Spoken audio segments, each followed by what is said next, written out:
sort of structure versus unstructured time of life, that it can be really helpful to have really clear routines. Not just students, people who are working too, that work provides positive support in the form of structure, in the form of security, in the form of like, you know what you're doing every day. You don't have to think too much. You have some established routines and sense of here's what life looks like and here's what feels comfortable. Here's where I can make tweaks. But I know I have clients who get really disoriented when it's holidays for them, when it's like a vacation time or a break from school.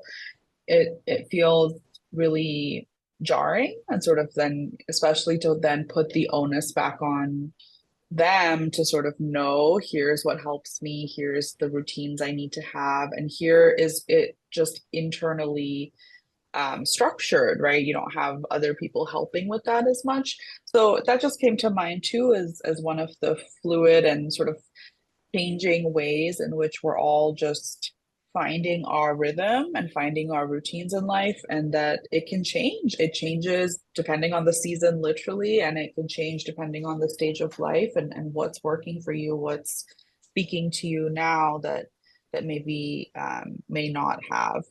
And so just like as a personal example, when I was younger in my teens and in college, I really used journaling as a way to understand what I was feeling, process my own emotions, come towards sort of more clarity on what's, happening internally for me, and then what I might want to do with it. And then as I went through my master's and entered the therapy world, I really became so much more of a verbal processor with friends, with loved ones, with myself, that writing almost felt too constricting.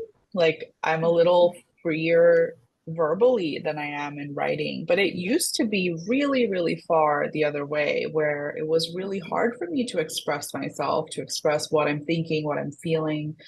And so I noticed that. I know that was a shift that happened over my 20s. And it's just an interesting one to sort of then have empathy and kind of reminder that other people do it differently, and that they are also going through their own evolution of what helps. Some